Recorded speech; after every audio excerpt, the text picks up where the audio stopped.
1, 2, 3, 4, 5, 6, 7, 8, 9. Guys! In a row?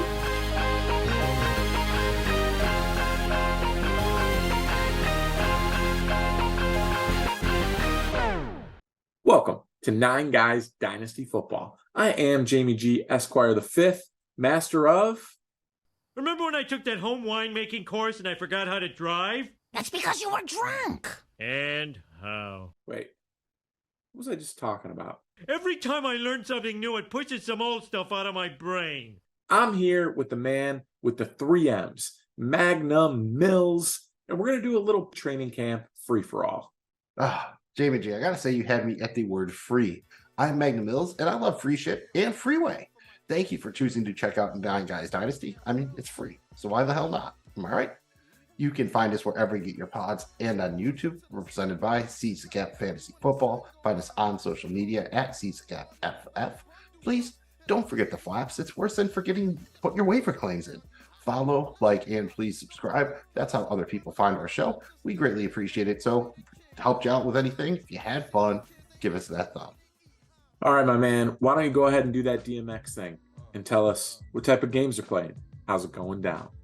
All right, man. Pretty simple here. We're just going to have a little bit of a free-for-all discussion. Where do you want to start, man? The old heads or the young guns? I don't know, man. Which one does freeway qualify as these days?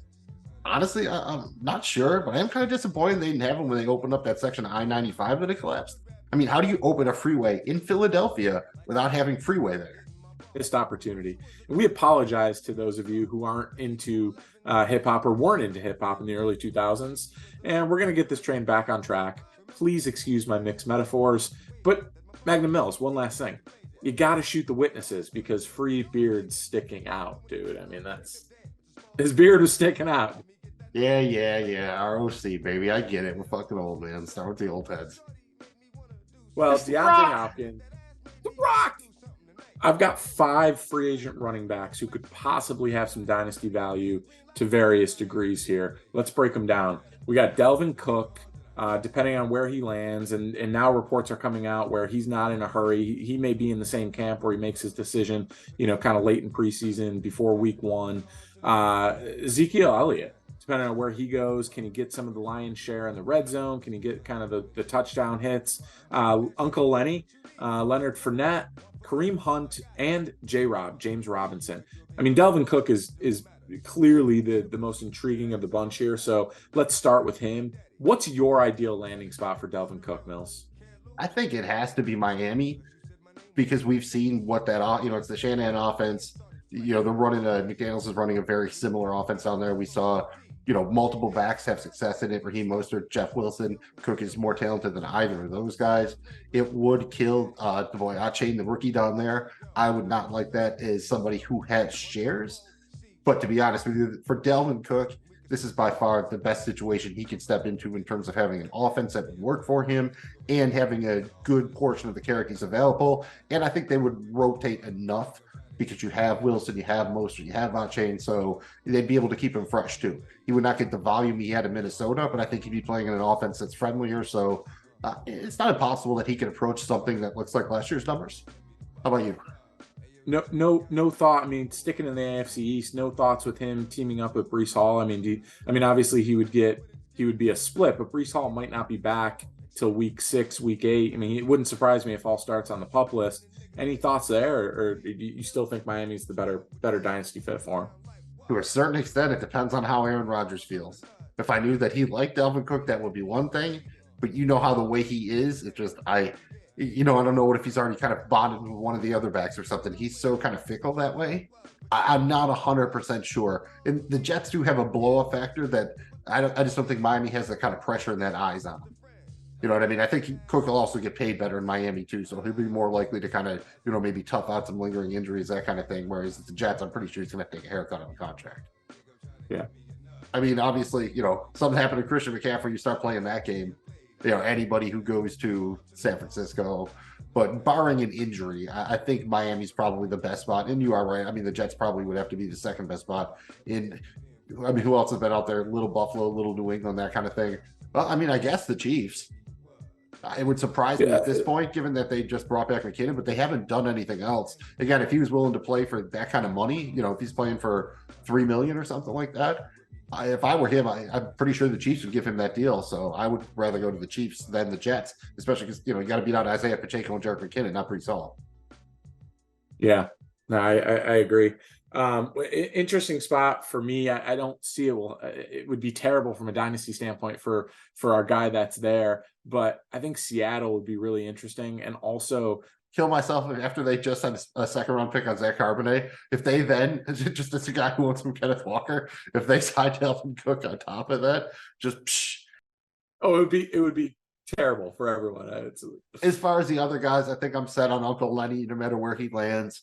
I might have a tiny bit of interest in James Robinson if he lands somewhere and gets some time to get healthy. He's coming off that Achilles. I think he could be a lot better 2 years out, but it is scary that New England cut him so early into the offseason. I don't think I'm dealing with Zeke, even if he lands back on the Cowboys. The best case scenario for him is what he lands in a LeGarrette Blount type role, right? Basically just in there for pass blocking, occasional short yardage, and steal some touchdowns. That's not a solid enough role that I would, if he's out there in free agency at that point, I'd throw some fab at him, but probably not even a ton, maybe 10, 15% of my fab. I have marginal interest in Kareem Hunt if he landed on a good offense. Again, somewhere he couldn't go back to the Chiefs, but again, San Francisco always jumps out, but somewhere like that, at least where he was playing a high volume offense and he was the third down back, I would have a minor amount of interest, but the metric showed he was really kind of slipping last year. So not a guy I have a ton of interest in, especially because he hasn't managed to get on the roster so far. And if he's looking for the money, he ain't going to get it. Is there anybody that you can think of that's a candidate to be a surprise cut here or get traded before the season? I would say maybe James Conner, just because Arizona is doing Arizona things. I don't know if that would happen. I don't think, kind of Gabe Davis was thrown out there. I don't think he's going to go anywhere. There was maybe some talk that Chicago could reflip Chase Claypool. I don't see that happening either. I mean, out of nowhere, maybe the Ravens trading Rashad Bateman or something. I don't know if they have too many wide receivers now, but they keep saying all these things about Nelson Aguilar, and they've already got a young wide receiver in Zay Flowers now. So I don't know, maybe something like that. Anybody kind of stick out to you as far as, dynasty guys? I mean, one that'd be really interesting is they've been hyping him up a lot. I don't see it happening, but it would be interesting. What if Calvin Ridley got traded or cut? Just didn't make the squad or has a huge preseason game or two, and then they decide to trade him and flip him for a pick or something. I mean, I could see maybe Dougie P doing something like that. That would be an interesting one for me. There would have to be maybe if the Jags were I think they're going to probably need an offensive lineman, a tackle or something. Maybe that's a way they could fill that hole out.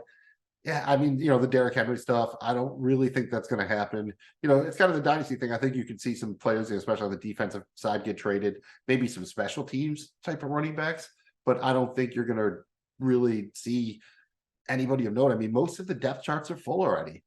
The one primary backup off the top of my head, like maybe you could use a better backup in Indy, maybe in Arizona, but there's not even a lot of backup jobs out there. And yeah, it's kind of rough out there. I'm sure we'll get one that comes out of nowhere, but I don't think we're going to see a bunch or anything like that.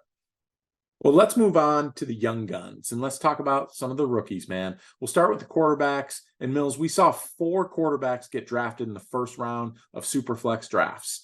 We had Bryce Young, CJ Stroud, Anthony Richardson, and Will Levis. How are you feeling about this rookie QB class? Has anything changed from you since last draft? I mean, obviously last year was pretty brutal with the Malik Willises and all. What do you feel with this one? I think the fact that there have been reports, although there's been conflicting reports on Malik Willis, some have him being possibly cut and others having outperforming Will Levis. That is one to keep an eye on because there was some early scuttlebutt that if Levis showed well enough that the Titans would consider trading or cutting Ryan Tannehill. I don't think that's going to happen. It does feel like there's a shot Anthony Richardson doesn't start. I don't think that's a big deal unless, they really go on a roll with Gardner Minshew or something like that. But Richardson was generally selected ahead of Young and Stroud because he has that crazy rushing upside. Now it's like, all right, give me Justin Fields plus with the arm. CJ Stroud has had positive reports, but again, he doesn't have a lot to work with for the Texans. And you could say kind of the same thing about Bryce Young. He's gotten talked up well by his teammates and everything like that. But it really is looking like it's going to be tough to count on any of these guys to really give you much as a rookie. And that shouldn't be a huge deal, but you saw some guys come through like that. Trevor Lawrence was the last guy that was expected to be a little bit of a plug and play. That didn't work out. He really wasn't a viable fantasy option until his second year. It wouldn't surprise me if none of these guys are viable options this year. Maybe Anthony Richardson, just because the rushing ability when he gets out there could pop for you. But I think this is a chance you're just going to have to take it slow if you drafted these guys.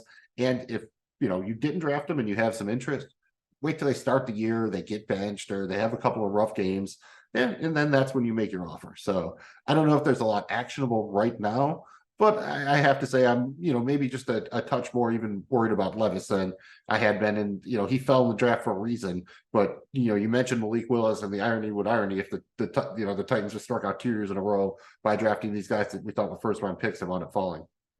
We can't name every rookie running back. So let me ask you, have there been any big changes with this rookie running back class since the draft? Well, we alluded to a little bit earlier, Devin Achane with the Miami Dolphins. The reports have been great, but if Dalvin Cook signs, that's definitely going to hurt his 2023 production a ton, and will definitely ding his overall value a bit because he's going to lose a year. Mentioned his name before, but Zach Charbonnet, really the wild card of the class. Seattle took him in the second round, just after they took Kenneth Walker in the second round last year. I'm hoping that this just kind of works itself out, but unfortunately that probably would take an injury. The worst case scenario is that they try to play Charbonnet and Walker and then use another back on third down, and it becomes this three-way just absolute cluster. We saw that happen a little bit when Rashad Penny was healthy with Chris Carson, so Pete Carroll could certainly do it to us. Roschon Johnson over in Chicago is one of my favorite guys to buy right now among the rookies. It's a little bit crowded over there with Khalil Herbert, Dante Foreman, but I think it could clear out after the season. I'm definitely intrigued as far as the talent goes. And Dwayne McBride of the Vikings, with the fact that the Vikings cut Cook, it's really only Alexander Madison. They have a couple other guys over there, Ty Chandler and Ngagwe, the kick returner. But those aren't really guys that, profile as really featured backs in any way. So there's certainly a chance for him to have a real role in 2023. I just don't know if he's going to have any long-term value, because it would probably either be Madsen next year, or I would assume that the Vikings make another addition. Well, let's move on to the rookie wide receivers. Same kind of deal here. Is there anybody who we feel a little bit differently about now than we did kind of immediately after the draft? Maybe not too much. I mean, Quentin Johnston and Jordan Addison are kind of the guys that went, 4 and 5 in most non-superflex leagues. I think Johnston's still my favorite because they have Justin Herbert long-term, and they're going to move on from at least Keenan Allen or Mike Williams, if not both, the next offseason. Addison doesn't have that. Kirk Cousins is a free agent next year, but he should be playing next to Justin Jefferson and TJ Hawkinson for a long time. You can't double all those guys, so he should see a lot of good, wide open looks. Zay Flowers is a guy that, especially around the Dynasty community, it's like hate him or love him for his talent, but he's also had struggles with drops. The Ravens just seem like the worst possible team for him to go to for me. They have a lot of targets there. They're trying to kind of make over their offense. You have the money they're giving Beckham, make you think he is kind of be the number one guy. Bateman was a first round pick a couple of years ago, and the whole offense still flows through the running game, and Mark Andrews on some level. There's a real worry that this could be a lost year for Zay Flowers. And if it doesn't happen, where does he go from there? Similar thing for Marvin Mims over in Denver. Guy was sneaking into the back half of the first round in some drafts. He's still got a little bit of hype, but I think a little bit was predicated on the idea that Denver was going to trade someone. And Rashee Rice of the Chiefs is kind of the same boat. If the Chiefs don't make another move at wide receiver, he'll have a shot. But I am a little worried. Andy Reid has not been the greatest at drafting wide receivers, with the exception of taking Jeremy Maclin and Deshaun Jackson back in his Eagles days. There have been a lot of misses here. So I'll actually feel better if Sky Moore hits, because didn't look the greatest last year, did score a touchdown in the Super Bowl, but I'll feel better about at least the Chiefs' development prowess of the wide receivers if he hits. I mean, their biggest swing was Mecole Hardman, and that really didn't work out. I mean, Hardman contributed, but they took him over guys like DK Metcalf, so definitely worried a bit. Jalen Hyatt's pretty much buried for the Giants. They have a ton of guys. Another guy, almost zero impact, zero chance he's going to make an impact in year one. If he does, it'll probably be on special teams. Keyshawn Boot, dude who used to be, he's one of the biggest wide receiver prospects coming out of high school, fell to the 6th round, and looks like he's not even going to make the team. So things aren't looking good for him. And Puka Nacua, shout out. Not only does he have a great name, he's got a lot of positive buzz in minicamp for the Rams, and they really don't have much after Cooper Kupp. Van Jefferson. So I think there's a real opportunity here, especially if the Rams offense rebounds this year with a healthy Matthew Stafford. Jamie G, any wide receiver thoughts other than your boy Justin Shorter over there in Buffalo? Hey man, I'm a shorter truther, but again, I think a lot of these good offenses, it's hard to kind of get enough of a share to make this be a promising case for your rookie year. So there was a bunch of talent that went off the board in the draft. The way it fell, though, outside of the big two, what we talked about, Addison and the young buck in with the Chargers, there's not enough there to really get overly excited about. This was a highly regarded rookie tight end class. My guy, Dalton Kincaid, went in round 1 of the NFL draft, while Micah Mayer went to Vegas and Sam Laporta went to Detroit. They both joined him as first-round draft picks in Dynasty. How are you feeling about this rookie tight end class? Are we finally going to get some tight end love for Dynasty and fantasy in general, or is it still going to be a crapshoot?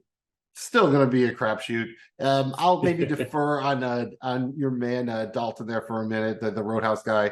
Let me just take Michael Mayer first. He was kind of widely regarded as being the best tight end prospect in the draft for a long time going into the year. Probably the best, most well-rounded tight end of the group. And unfortunately, I think the landing spot is just terrible, despite the fact that they traded Darren Waller. I mean, they brought in Jacoby Myers. They have Hunter Renfrow. They have Devontae Adams. They have Josh Jacobs. I just don't know where he's going to be getting targets from. And unfortunately, he's a pretty good blocker. So I think he's going to be on the field, but he's going to just be blocking a lot. So it's going to make him a better real life tight end than a fantasy option. And let's be honest, it's Jimmy G. You're going to just be waiting for the other shoe to drop as far as injuries go for the whole season. So again, I think he's a guy going to be a very good real life NFL tight end, but he could have more of a TJ Hawkinson-like career. We've seen Hawkinson flash and have some occasional monster games, but it was really only when he got traded to the Vikings that he started becoming a semi-consistent option. And I think we could be looking at a couple of years of that from Michael Mayer until Vegas figures out what they're doing. Dalton Kincaid, man. I know you're probably going to want to do the big sell, but for me, it's a usage thing. If he's playing like a big slot with Dawson Knox, I'm intrigued. If he's kind of playing mostly straight tight end and playing like half the snaps, then I'm going to be less intrigued. They really want to run this 12 personnel, the 2 tight ends, and use them differently. And one thing that they did this offseason with their weapons offensively, particularly at the wide receiver spot in receiving threats, is they got size. They got a bunch of big-bodied people. I think they were tired of having a bunch of smaller receivers. They got bigger. He runs routes like a wide receiver. He's got hands like a wide receiver. I think if they figure out a way to use him that way, and they find something, I could see him having a pretty big year, man. I really could.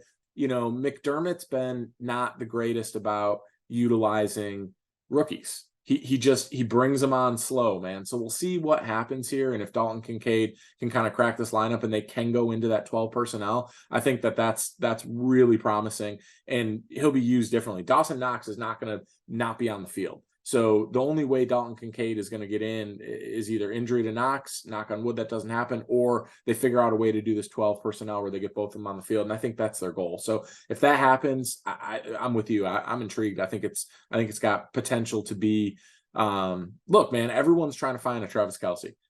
He took years, though. Kelce was a long developing prospect. It wasn't something that happened overnight. I remember drafting him in redraft leagues for a couple of years with my last pick kind of and waiting for it to happen. He was one of the, kind of the last baby Gronks. Remember, it was like when they used to have Baby Jordan, right? Like Harold Miner. There was always a baby Gronk. And the other guy here, Sam Laporta for the Lions, he was kind of surprisingly taken ahead of Mayer. And I like it. There's been some good buzz about him out of Lions camp. And there's opportunity there. I mean, they got rid of Hawkinson with basically no plan to replace him. They have Amon-Ra St. Brown, which is awesome. Then they have Jameson Williams, who's suspended for 6 games. If they played tomorrow, their starting outside wide receivers would be Marvin Jones and Josh Reynolds. Not great, Bob. So I think there's a real chance for Laporta. Athletic guy, not the greatest blocker, but they have a couple guys like James Mitchell off the top of my head. They got a couple tight ends that can block. I think there's a real chance here in that, if that Lions offense hits, it's not impossible that Laporta winds up scoring the most fantasy points of any rookie tight end this season. He's probably my favorite to do so right now, based on everything else, unless, tell me coming out of training camp that, Dalton Kincaid's going to play 80% of the snaps or something, and then we'll talk. But right now, I think for me, Laporta's the leader in the clubhouse among rookie tight ends. I would agree with that. One last thing, while I got a chance to talk about my Bills, I will say that they didn't really bring back any of the slot players that was on, that were on that team last year. One guy to watch for that I think could get an increased role is Khalil Shakir from last year. But outside of that, McKenzie gone, Beasley gone, like all those little slot guys, Jamison Crowder, they didn't bring any of those guys back. So if Kincaid can take that work, I think that's something to get excited about. Before we get out of here, let's each give one player we're desperately trying to buy and one player we're desperately trying to sell before the 2023 preseason kicks off. That's what I was wondering. Is he teasing that he's going to be a big buy in Khalil Shakir? Dude, it is what it is. And you know me, I double down, I triple down. So I am still going hard at Kyle Pitts. This is it, dude. It's year 3 for tight ends. And you talk about everyone's trying to find the next Travis Kelce. It's because right now the biggest advantage in fantasy football is having Travis Kelce. The difference between him and not only the next best tight end, but between Travis Kelce, he's going to double up the 5th best tight end or something if he keeps going at the radius. It's wild. Kyle Pitts has the capability to do that. Still like 22 years old. The Falcons offense has a lot of pieces. I think this is the year, man. I'm all in. Kyle Pitts, Jamie G, one player to buy before the preseason starts. I mean, I understand the uncertainty at the quarterback position, but I gotta say Justin Jefferson. I just feel like he's gonna continue to produce. If I could find a way to get him, I would. That's where I'm going with that. Oh, that's funny. You think you can buy? Oh, that's cute. Hey man, we're living in a dream world. You could. I mean, I offered a 101 somewhere. So I offered Bijan for him and I couldn't get it done. Dude wanted like 2 more firsts on top of that or something. It's at that point. Him and Jamar Chase you got to come with like the package, or they have to get hurt.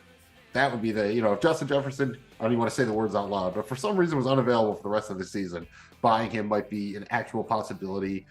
Jamie G, one player to sell right now while the getting's good. Get out while the getting's good. To get out while the getting's good. We've been kind of talking about it for a while, but I think Derrick Henry makes a lot of sense. But I'm not going to go there. I'm actually going to go Josh Jacobs. He's coming off a year where he had a huge monster year. I don't know that he'll ever produce like that again. The guy's really talented, but in running back years, he's like fucking 80 because he's been used so much, played through so many injuries. I think this is probably the highest his value will be, and I think he's somebody that I would get rid of and just move on from. Well, that's funny because I thought about going with Derrick Henry. It's usually a running back, and I wanted to go JT Money, but I'm actually going to go with Ramondre Stevenson because I learn from my mistakes every once in a while. And the instant you trust a Patriots running back is when you get burned. And there's, they cut James Robinson. It's moves. You keep hearing all this Dalvin Cook stuff. Would not shock me in the slightest if the Patriots wind up being a landing spot for, an Ezekiel Elliott, maybe even Cook, someone like that. I think they're in the market for another back. They're just waiting to get somebody at their price. So I love you, Ramondre Stevenson, and you were so good last year. And then as soon as Damian Harris came back, immediately right back in the stupid split ski. So I'm just worried that, which Patriot running back you always draft? The cheapest one. I think his value's peaked right now. So that's when you sell. If the Patriots side Dalvin Cook tomorrow, his value's going to get cut in half. And I'm not joking. Thank you guys for checking out 9 Guys Dynasty presented by Seize the Gap Fantasy Football. Find us on social media. We're simply at Seize the Gap FF. If you've got a player that you'd like to hear us discuss or a trade question, please drop us a line. You can also leave it in the comments. We check them out. We'll respond. Magnum Mills, please fill in any details that I may have missed. And tell me why James Cook wasn't on your list of must-adds. That's the real Cook we should be talking about. I'm kidding. Go Bills. It says a guy who probably also wants the Bills to sign Dalvin Cook, but also must add James Cook. I'm all in. Thank you for checking out Bills, guys. And, no, that sounds like too much like people owe money. So that's the bad thing with the name of the Bills. Thank you for checking out 9 Guys presented by Seize the Gap Fantasy Football. Find us wherever you get your pods and on YouTube. Find us on social media at Seize the Gap FF. Please do not forget those flaps. Without them, your plane is not going to successfully land and no one to find our show. Follow, like, and please subscribe. If you had fun, if you learned something, Please don't be dumb. Give us that thumb. I'm Magnum Mills. He's Jamie G. And that was 9 Guys Dynasty. We'll be back to do 9 more guys very soon, and we'll be doing them in a row.